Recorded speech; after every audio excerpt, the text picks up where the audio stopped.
Hello. जय हिंद, नमस्कार मेरे साथियों। मैं आपका स्वागत करता हूं आपके अपने यूट्यूब चैनल में कैफे में। माफी चाहता हूं 2 दिन अस्वस्थ होने के कारण मैं वीडियो अपलोड नहीं कर सका। और जैसे कि आपने थंबनेल पे देखा है, मैं 30 तारीख का आज आपको मैथ सॉल्यूशन कराने चल रहा हूँ फर्स्ट शिफ्ट का। तो आप फटाफट से कॉपी पेन ले लीजिए और आइए हम जल्दी से इसे सॉल्व कर लेते हैं। ज़्यादा लंबा वीडियो नहीं हो पाए इसलिए जल्दी जल्दी करते हैं। देखो मेरे भाई, जैसे कि हमारे पास जो पहला क्वेश्चन था मेरे भाई, आप देखेंगे इसमें मुझे जो नंबर में क्वेश्चन मिल रहा है वो आप देखिएगा इसमें है, हाँ, 20 नंबर से शुरू हो रहा है। देखो ये कह रहा है एक ट्रेन 6 किलोमीटर प्रति घंटे की चाल से और 5 किलोमीटर प्रति घंटे की चाल से समान दिशा में चल रहे दो पुरुषों को पार करने में 11 सेकंड और 10 सेकंड लेती है। तुम्हें कुछ नहीं करना है, डायरेक्ट समझो। एक जा रहा है 6 किलोमीटर प्रति घंटे की चाल से, एक जा रहा है 5 किलोमीटर प्रति घंटे की चाल से। एक को लग रहे थे कितने सेकंड भाई, एक को पार करने में 11 सेकंड लग रहे थे, और एक को लग रहे हैं बेटा कितने, तो आप बोलोगे भैया लगे हैं 10 सेकंड। तो आप इसको जल्दी करने के लिए आप कर सकते थे, दोनों का मल्टीप्लाई कर दो तो ये आ जाएगा 66 किलोमीटर प्रति घंटा और ये आ जाएगा 50 किलोमीटर प्रति घंटा।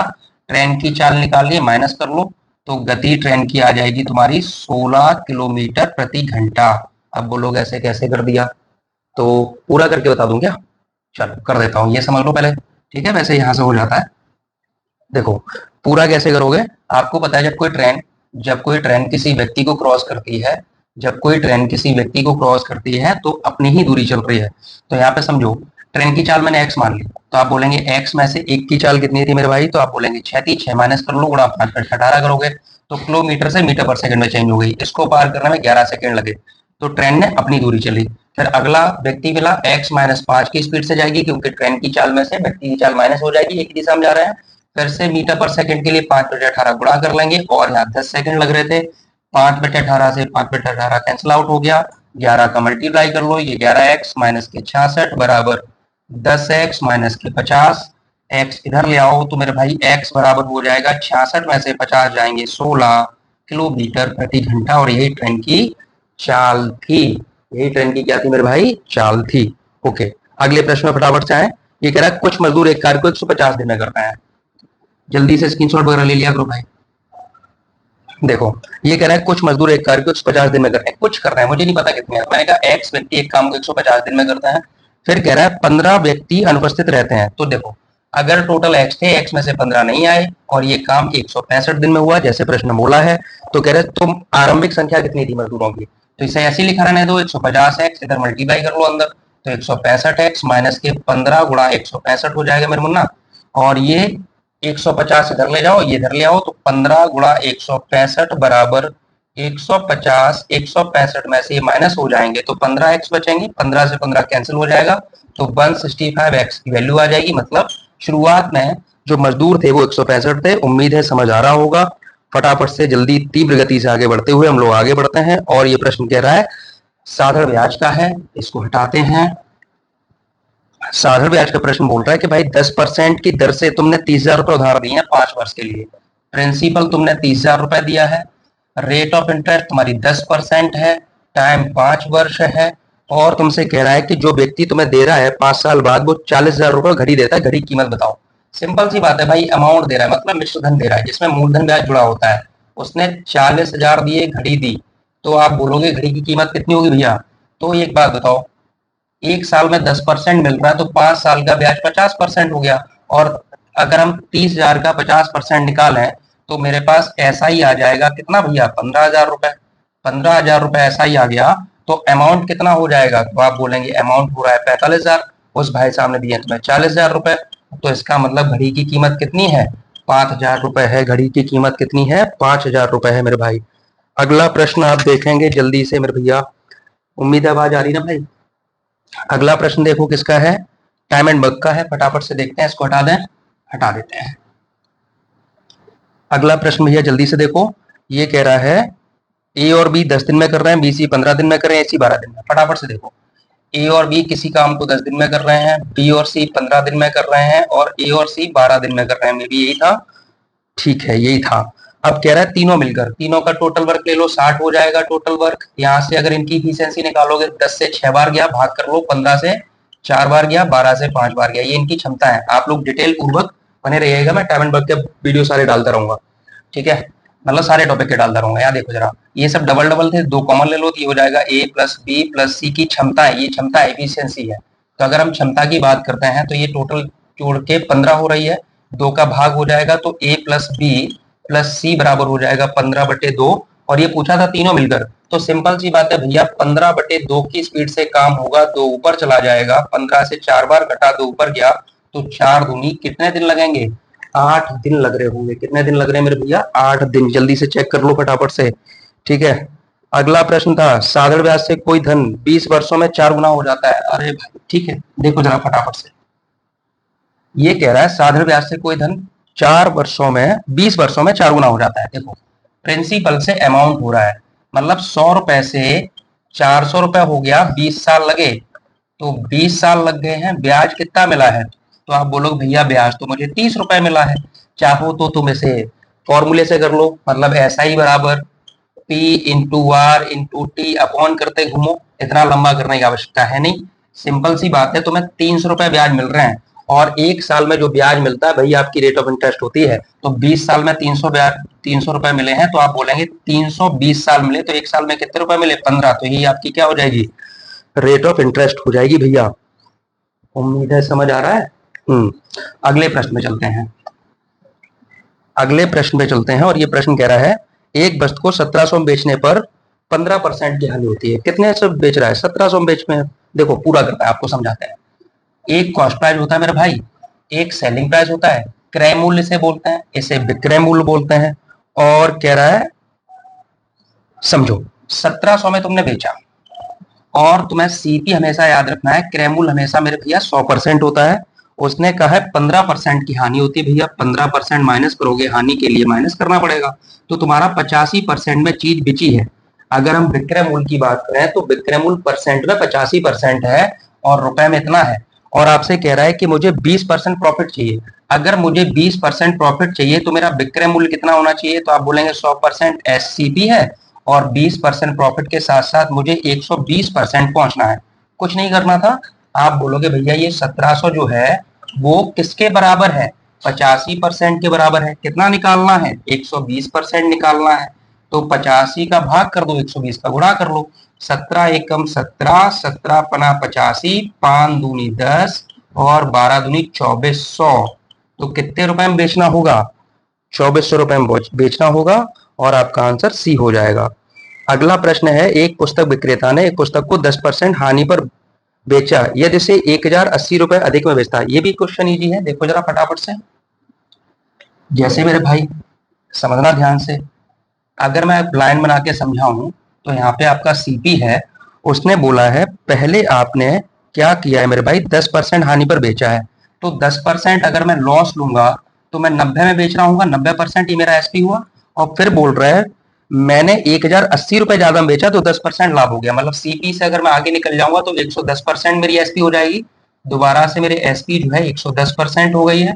तो आप मुझे बताओ 90 से 110 पे पहुंच गए हैं, तो मैंने कितने परसेंट का लाभ लिया है, आप बोलेंगे 20% मैंने कवर किया है, और रुपए कितने थे, 1080।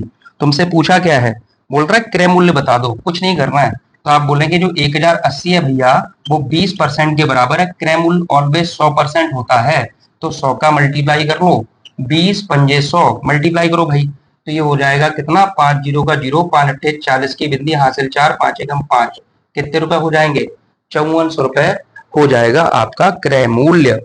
अगला प्रश्न था, एवरेज का है 28 नंबर पे, इसे हटाते हैं मेरे दोस्त, फटाफट से इसको भी देख लो।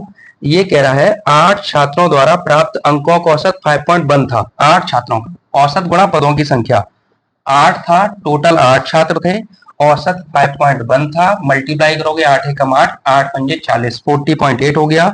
और 9 छात्रों का औसत जो है वो कह रहा है 6.8 है। 9 छात्र हैं, 6.8 है, 9 अट्ठे 72 की 2 हासिल 7, 9 छिक 54 और 7, 7 4 11 61, 61.2। अगर मैं इनका सबको टोटल जोड़ दूं तो 17 छात्र हो गए हैं, 9 8 17 छात्र हो गए हैं, और इधर इनका टोटल हो जाएगा 8 2 10, 1 और 1 2, 6 4 10, 102 टोटल हो गया। इसने क्या पूछा था, 17 छात्रों को औसत बताना है, तो इनका एवरेज अगर निकालोगे, मैं आपको शॉर्ट में बता सकता था पर आपको समझ आ जाए इसलिए मैंने ऐसे कर दिया है, तो 102/17, 17 छिंगा 102, तो आपका औसत कितना हो जाएगा, 6 हो जाएगा। ठीक है भाई, समझ आ रहा है ना। चलिए अगले प्रश्न में चलते हैं। आवाज क्लियर आ रही है, ठीक। अगला प्रश्न देखो भाई, अगला कह रहा है 7 क्रमागत संख्याओं का जो औसत 126 है। मैंने आपको एक बात बताई थी, क्रमागत संख्याओं का औसत सदैव बीच वाली संख्या होती है। 7 संख्याएं थी तो 1 2 3 4 5 6 7, तो 7 है, 3 इधर छोड़ दो, 3 इधर छोड़ दो, बीच वाला दे रखा है कितना भैया, 126। और उसने पूछा क्या है, सबसे छोटा पूर्णांक, तो 126 इधर 125 मिलेगा, 124 मिलेगा और इधर 123 मिलेगा, तो योर आंसर शुड बी 123। तो आपका आंसर 123 हो जाएगा जो बी पे दे रखा है। अगला प्रश्न कह रहा है मिश्रण से है, फटाफट से उसको भी देख लो भाई, अभी कर देते हैं। प्रश्न कह रहा है एक बर्तन में दूध और पानी का अनुपात 3:4 है, 10 लीटर दूध और 10 लीटर पानी मिलाते हैं तो 4:5 हो जाता है। 30 नंबर का प्रश्न था। देखो जरा, अगर मैं बोलूं मिल्क और वाटर का रेशियो कितना था भाई, 3:4 था, 3:4 था, और कह रहा था 4:5 हो गया है। और तुमसे कह रहा है 10 लीटर दूध मिलाया, 10 लीटर पानी मिलाया। यहाँ भी देखो एक बड़ा है, यहाँ भी एक बड़ा है, और दोनों जगह एक एक बढ़ रहे हैं, मतलब 1 यूनिट बढ़ा, 1 यूनिट बढ़ने से 10 लीटर बढ़ता है, तो 1 बराबर 10 लीटर के है। तुमसे क्या पूछा गया है, तो ये कह रहा प्रारंभ में कुल मिश्रण की मात्रा कितनी थी, तो प्रारंभ में टोटल मिश्रण 7 यूनिट था, 1 बराबर 10 के, तो 7 बराबर किसके हो जाएगा, 70 लीटर। तो आपका आंसर हो जाएगा 70, जो ऑप्शन बी पे है। मैं थोड़ा स्पीड में कर रहा हूँ आज, ठीक है। अगर कहीं भी आपको डाउट हो प्लीज आप लोग कमेंट कर दीजिएगा, मैं दोबारा से बता दूंगा। अगला प्रश्न देखो भाई, ये कह रहा है ए और बी स्टील के दो भारी खंड हैं, यदि बी को ए के शीर्ष पर रखा जाता है तो वजन 60% बढ़ जाता है। सिंपल सी बात समझो, ऐसी वृद्धि वाला क्वेश्चन है। 100 से 60% बढ़ा 160 हो गया। अब कह रहा है यदि बी को ए के शीर्ष से हटा दिया जाए तो ए बी के कुल वजन की तुलना में कितना प्रतिशत कम हो जाएगा। तो बताओ कमी कितने की हो जाएगी, तो आप वापस हटा दोगे तो 60 की कमी हो रही है, और 60 की कमी हो रही है किस पे हो रही है, तो कमी परसेंट निकालना है। कमी परसेंट अगर निकालना है, 160 पे 60 की कमी हो रही है, मल्टीप्लाई 100 करो, 20 तिया 60 होता है, 20 अट्ठे 160 होता है मेरे मुन्ना, ये हो जाएगा 300/8, और 300/8 का मतलब होता है, आप लोग काट लेना, 37.5%। कितना हो जाएगा, 37.5% हो जाएगा। उम्मीद है समझ आया होगा। अगला प्रश्न ट्रेन से है, जल्दी से कर देते हैं इसको भी। देखो भाई, अगला प्रश्न कह रहा है एक रेलगाड़ी 23.6 किलोमीटर प्रति घंटे की चाल से एक प्लेटफॉर्म को 30 सेकंड में पार कर जाती है। तो आपको पता है जब कोई ट्रेन किसी प्लेटफॉर्म पुल या सुरंग को पार करती है तो अपनी लंबाई और प्लेटफॉर्म दोनों की लंबाई चलती है, ठीक है। आगे कह रहा है उसने उसके बाद यही गाड़ी 12.4 किलोमीटर प्रति घंटे की चाल से विपरीत दिशा से आने वाले व्यक्ति को 11 सेकंड में। अब मुझे बताओ, आगे वाला तो भ्रमित कर दिया, फिर अगर ये ट्रेन जा रही है और ये व्यक्ति है और ये अपोजिट डायरेक्शन में आ रहा है, तो आपको पता है जब अपोजिट डायरेक्शन में आते हैं तो चालें जुड़ जाती हैं भैया। तो ट्रेन की चाल थी 23.6 किलोमीटर प्रति घंटा, और व्यक्ति की चाल है 12.4 किलोमीटर प्रति घंटा, और कह रहा है अपोजिट डायरेक्शन में आते हो 11 सेकंड में। जब कोई ट्रेन किसी व्यक्ति को पार करती है तो अपनी दूरी चलती है, कितनी दूरी चलती है, अपनी दूरी। तो आप बोलेंगे भैया यहाँ पे इनकी चालें जुड़ जाएंगी, तो चालें हो जाएंगी 6 4 10, इसकी चाल 10, 3 2 5 और 1 6, और 2 1 3, 36 किलोमीटर प्रति घंटा हो गई है। 36 में 5/18 गुणा करोगे मीटर पर सेकंड के लिए, और यहाँ समय लग रहा था, आपको पता है उसने समय दे रखा है कितने सेकंड में पार कर रही है, तो बोलेंगे 11 सेकंड में पार किया, तो 11 का मल्टीप्लाई कर लो, ये ट्रेन की लंबाई आ जाएगी भाई। तो 18 दूनी 36, 5 दूनी 10, 11 ढाई 110 मीटर लंबी ट्रेन थी, कुछ नहीं था भाई, ठीक है। चलो अगला प्रश्न फिर से आ गया है डिस्काउंट वाला, इसको हटाते हैं भाई। मैंने ट्रेन के भाई वीडियो डाले हैं, आप लोग एक बार देख लीजिएगा। आगे देखो, प्रश्न कह रहा है कि 10% छूट के बाद 8% लाभ प्राप्त करने की क्रय मूल्य से अंकित मूल्य कितने प्रतिशत वृद्धि होनी चाहिए। सिंपल सी बात है, समझो। आपको पता है, फिर से वही बात हम लिख देते हैं, सीपी, एसपी और एलपी। अगर मैंने बोला कि मेरा सीपी 100 रुपए है, मुझे प्रॉफिट चाहिए 8% का, तो मुझे 108 में बेचना ही होगा, कोई दिक्कत नहीं है, बोलो भैया एकदम सही बात है। फिर उसने बोला है 10% छूट भी चाहिए, तो आप बोलेंगे यहाँ एमपी पे मैंने यहाँ डिस्काउंट दिया है 10% का।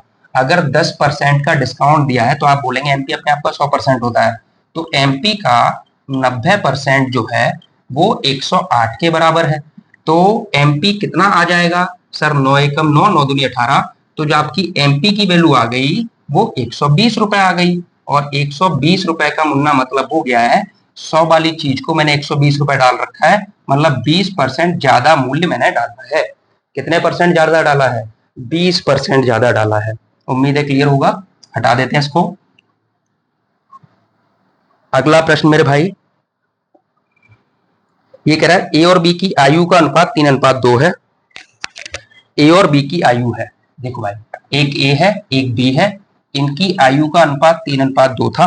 फिर कह रहा है 10 साल बाद इनकी आयु का योगफल 80 हो जाएगा। यार 10 साल बाद हो रहा है भाई, तो मुझे बताओ, अगर 10 साल बाद अगर 80 हो रहा है, ठीक है, तो 10 साल इसके ही बड़े होंगे, 10 साल इसके ही बड़े होंगे, तो 10 साल पहले कितना होगा ये? तो आप बोलेंगे 10 साल पहले भैया ये दोनों रहे होंगे 80 में से 20 माइनस करो, 10 इसके 10 इसके, तो इनकी उम्र कितनी रही होगी टोटल? 60 वर्ष। और यहाँ पे टोटल कितना है? वर्तमान की बात चल रही है, वर्तमान। तो वर्तमान में 3:2 मतलब 5 यूनिट है, और यहाँ 60 है, 5 बराबर 60 वर्ष के है। और 5 बराबर अगर 60 वर्ष के है तो 1 बराबर किसके हो जाएगा? 12 वर्ष के हो जाएगा। और अगर 1 यूनिट की वैल्यू 12 वर्ष के बराबर है, तो आप बोलेंगे भैया ए कितना होगा? तो 12 के यहाँ गुणा कर दो और यहाँ 12 का गुणा कर दो, तो इसकी वैल्यू होनी चाहिए 36 वर्ष और इसकी आयु होनी चाहिए 24 वर्ष। यही आपके आंसर हो जाएंगे 36 और 24। तबियत ठीक नहीं है अभी भी भाई। अगला प्रश्न बहुत अच्छा है, फटाफट इसको नोट करो। अगला करते हैं, चक्रवृद्धि ब्याज से आया है और इंस्टॉलमेंट से है, इसे हटाएं भाई। देखो ये कह रहा है आपने 3,825 रुपए उधार लिए, 35 नंबर का क्वेश्चन है इस पेपर में। 3,825 रुपए तुमने उधार लिए, ये प्रिंसिपल था। और ये कह रहा है 4% की तुम्हारे पास क्या थी भैया? 4% की दर है, तो प्रत्येक किस्त बतानी है। अब मुझे बताओ 4% को क्या 1/25 लिखते हैं मुन्ना? लिखते हैं भैया। तो कैसे इसको इंस्टॉलमेंट में लिखते हैं वो समझ लो। ये तुम्हारा प्रिंसिपल है पहले, तो किस्त 25 और 1 कितनी हो जाएगी? 26 हो जाएगी। अगर दूसरे वर्ष की किस्त निकालती है, दोनों का वर्ग कर दो, तो 25 का स्क्वायर 625 होता है और 26 का स्क्वायर 676 होता है। ये किस्त है। अगर ये किस्त है तो प्रत्येक किस्त बराबर होनी चाहिए, जैसा का रूल होता है। तो किस्त बराबर करने के लिए यहाँ 26 का गुणा करना पड़ेगा, तो यहाँ भी 26 का गुणा करना पड़ेगा भाई। क्यों नहीं करना पड़ेगा? करना पड़ेगा ना, 26 का गुणा, दिख रहा है ना भाई? ठीक है, तो अनुपात का मैंने लगाया, तो यहाँ पे इनका टोटल कितना हो जाएगा? 25 छक्का 150, 25 दूनी 50 और 15 65, और ये तो 625 है ही। ये टोटल तुम्हारा प्रिंसिपल आ जाएगा, कितना आ जाएगा भाई? 1275। और 1275 प्रिंसिपल, और यही 1225 की वैल्यू दे रखी है, कितनी है भैया? 3825। तो आप कैसे लिखोगे इसको? आप बोलेंगे भैया 3825 जो है वो 1275 के बराबर है, मुझे एक किस्त की वैल्यू चाहिए, मतलब प्रत्येक किस्त तो बराबर बराबर है। तो प्रत्येक किस्त बराबर है भाई 12×36, तो ये इससे 3 बार कट रहा है। और अगर 3 बार कट रहा है तो प्रत्येक किस्त कितनी हो जानी चाहिए भैया? 3 का मल्टीप्लाई करो, 3×6 18 हो गया, हासिल 1 गई, 3×7 21 और 1 22 हो जाएगा, हासिल 2, 3×6 18 और 2 20। क्या कहीं ऑप्शन में 2028 है? तो आप बोलोगे भैया जी हाँ डी पे है इसमें। तो चलो भैया बहुत बच्चे हैं, हटा दें? ठीक है। अगला प्रश्न देखो भैया, जल्दी से करते हैं। अगला प्रश्न कह रहा है वह छोटी छोटी संख्या ज्ञात कीजिए जो 24, 48, 60 से पूर्णतः विभक्त हो। लासा का क्वेश्चन है यार। 24, 48 और 60 से कटनी चाहिए। कॉमन ले लो इसमें फटाफट से, 12 कॉमन आ जाएगा, 12 दूनी 24, 12 चौक 48, 12 पंजे 60। 4 को तोड़ दो, 2 दूनी 4, 2 पहले से ही है, 4 हो गया है, 5 के लिए 5 का गुणा, ये आ जाएगा 5 दूनी 10 दूनी 20 हो रहा है। कॉमन तुमने 12 लिया था, 12 दूनी 24, तो आंसर हो जाएगा 240, जो ऑप्शन बी में है इसमें। अगला प्रश्न कह रहा है सेना का एक अधिकारी अपने सैनिकों को 12, 15, 16, 18 की पंक्तियों में खड़े होने की व्यवस्था करना चाहता है। यदि वह चाहता है कि एक ठोस वर्ग की व्यवस्था हो करे तो न्यूनतम सैनिकों की संख्या। ओके, ये भी लासा का ही क्वेश्चन है भाई, हटा दें? इजी था ये तो। देखो जरा, अगर तुमसे बोला गया है 12, 15, 16, 18, पेयर बना लो यार। 12, 12, 15, 16, 18, तोड़ो इनको। आप बोलेंगे भैया इसको तोड़ देंगे 5 15। मैंने जैसे सिखाया वैसे ही समझो, नहीं सिखाया तो मैं बता दूंगा, आगे वीडियो डाल दूंगा पूरा। यहाँ 3 दूनी 6 दूनी 12 हो जाएगा, 12 हो गया, 15 हो गया। 16 के लिए 2 दूनी 4 दूनी 8 दूनी 16 हो गया, 16 हो गया। 3 दूनी 6, 6 18 होता है मेरे भाई, समझना। यहाँ अगर मुझे परफेक्ट स्क्वायर निकालना है, मतलब लासा के साथ साथ पूर्ण वर्ग भी निकालना है, तो आपको करना क्या होता है, पेयर बनाने होते हैं। देखो, दो का पेयर मेरे पास है, दो का पेयर एक है, तीन का भी पेयर है, मतलब दो गुणा दो भी है मेरे पास एक पेयर, फिर दो गुणा दो एक और पेयर है, तीन गुणा तीन एक और पेयर है, और जो सिंगल भटक रहा है उसकी शादी करा दो तुरंत। मतलब 5 सिंगल था, इसको डबल कर दिया मैंने। अब मल्टीप्लाई कर लो, ये आ जाएगा पचम 25, 25 दूनी 50, दूनी 100, दूनी 200, दूनी 400, या 12 या 3600 आपका आंसर हो जाएगा।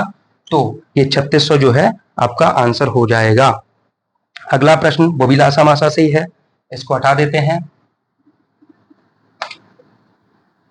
देखो भाई, अगला प्रश्न कह रहा है दो संख्याओं का योगफल 36 है और उनका मासा 4 है, तो इन संख्याओं के कितने युग्म संभव है। देखो जरा समझो, माना संख्या है, मासा जो होता है प्रत्येक संख्या का मल्टीपल होता है। देखो जरा, मैंने कहा एचसीएफ अगर 4 था तुम्हारे पास, तो आपने बोला संख्याएं जो भैया होंगी, पहला नंबर मैंने बोला 4a होगा, और सेकंड नंबर भैया मैंने बोला 4b होगा, और इनका योगफल दे रखा है 4a प्लस 4b, 4a+4b बराबर 36 है। 4 कॉमन ले लो भाई, तो a+b 4 कॉमन आके 4 से ये 36 कट जाएगा 9 बार। समझ आई बात, 4 कॉमन लोगे और 36 9 बार कट जाएगा, दिख रहा है ना।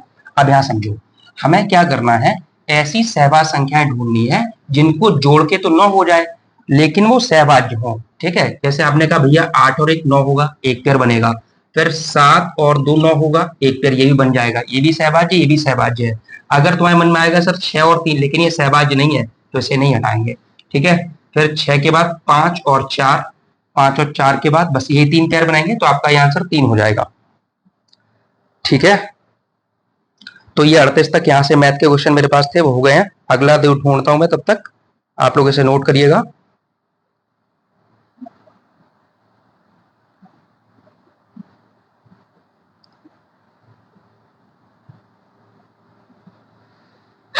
देखो,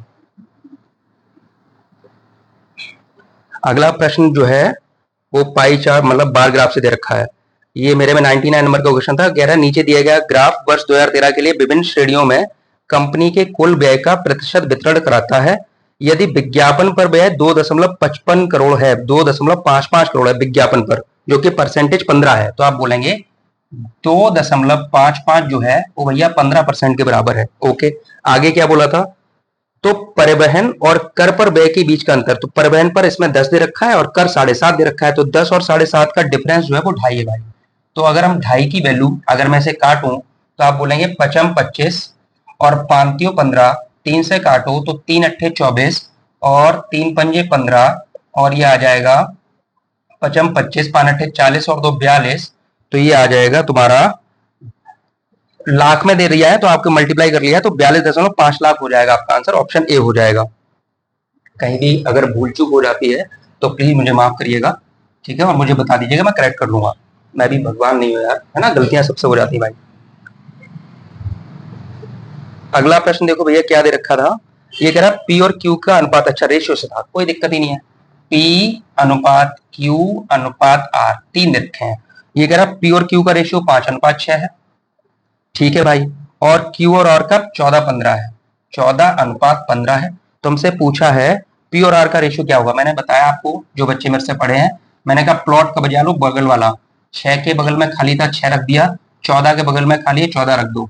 उसने कहा था पी और आर का रेशियो बताना है, तो 5 × 14, अगर अनुपात निकालना है 6 × 15, तो 5 से काट दो 5×3 15, और ये 2 से कट जाएगा, 2 सत्ते 14, 2 तिया 6, तो 7:3 हो जाएगा, और आपका आंसर हो जाएगा 7:9, जो कि ऑप्शन डी में है। अगला प्रश्न जो मेरे भाई है, ओके हॉल्टिंग टाइम से है, हटा दें इसको भाई। देखो अगला प्रश्न 101 नंबर का इसमें दे रखा है, एक बस, ध्यान सुनना, एक बस कोच्चि से कोयम्बटूर जा रही है, प्रत्येक 15 मिनट के 4 स्टॉप के साथ, मतलब हर बार वो, मतलब टोटल कितनी रुकी, तो मुझे बताओ। अगर 15-15 मिनट के 4 स्टॉप लिए, तो टोटल 60 मिनट के लिए रुकी है। कुल समय, कुल समय है ये किसका, रुकने का,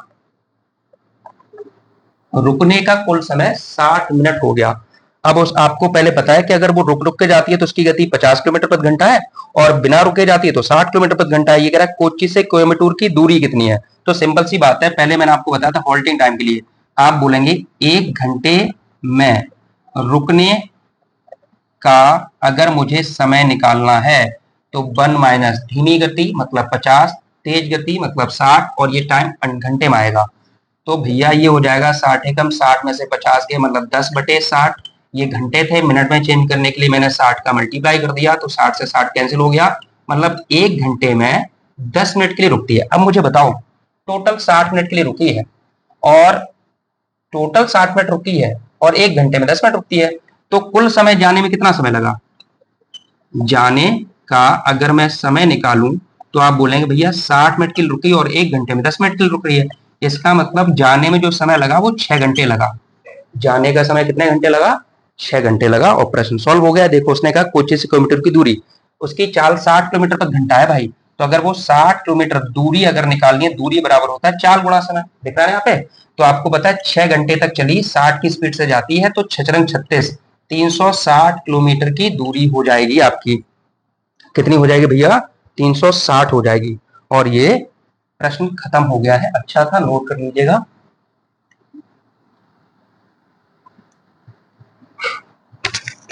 अगला प्रश्न मेरे भाई, ये भी बार ग्राफ दे रखा है, जैसे इसमें 102 नंबर पे है। ये कह रहा है ऊपर दिया गया दंड आरेख एक कंपनी द्वारा 2 वर्षों में निर्मित 6 अलग अलग प्रकार की कारों का प्रदर्शित करता है, प्रदर्शित दर्शाता है। ओके, यदि 2001 में पी प्रकार की कारों का उत्पादन प्रतिशत 2000 के समान होता, मतलब 2001 वाला जो है ना, वो 2000% वो ही ले लो पी वाला, तो पी में वाइट वाला है, मतलब 30% होना चाहिए था। तो कुछ नहीं करना यार इसमें, तो पी में अगर 2001 में देखो तो हमने कितना उत्पादन किया है? 4,40,000 इतनी कारें बनाई, और पी का 30% अगर निकाल दें हम, तो 30% की वैल्यू मुन्ना हो जाएगी 0,0,0, 3×4 = 12, 3×4 और 13, और ये आपका आंसर हो गया। कौन से नंबर पे है? बी नंबर पे है। ये भी हो गया मेरे भाई। आगे कोई प्रश्न दे रखा है? बिल्कुल दे रखा है।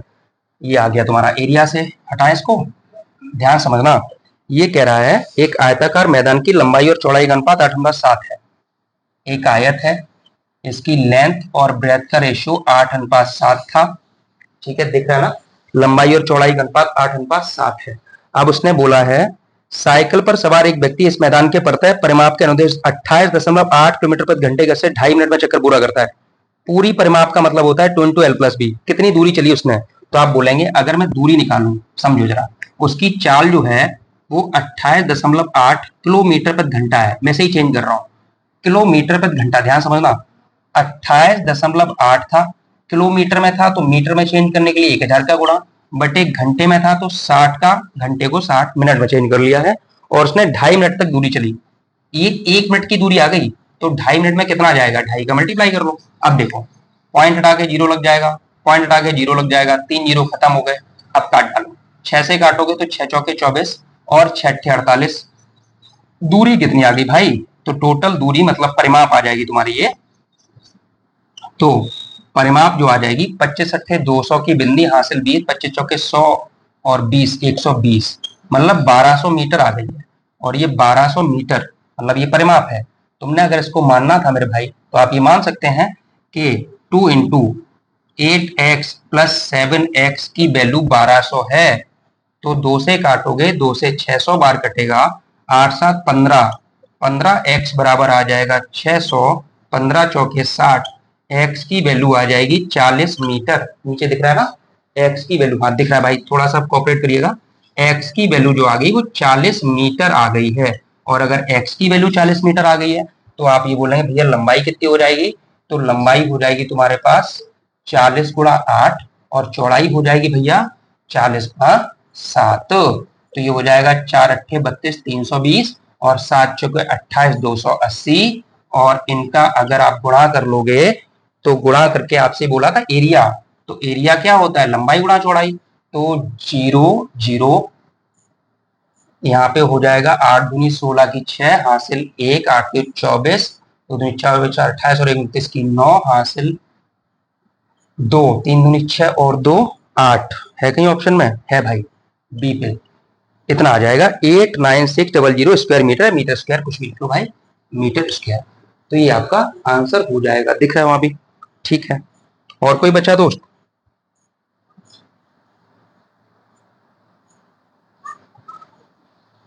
ठीक है मेरे भाई, थैंक यू। तो ये आज मैंने थोड़ा सा जल्दी बताने की कोशिश की, तबीयत ठीक नहीं थी भाई। और उम्मीद करता हूँ आपको वीडियो पसंद आ रहे होंगे। और अगर आपको पसंद आ रहे हैं तो आपसे विनम्र निवेदन है कि प्लीज़ चैनल को सब्सक्राइब करें, लाइक करें, प्यार दें। और अगर आपके कोई भी सजेशन है तो मुझे बताइए, मैं उनको चेंज करने की, इम्प्लीमेंट करने की कोशिश करूँगा। ठीक है सर, थैंक यू, नमस्कार।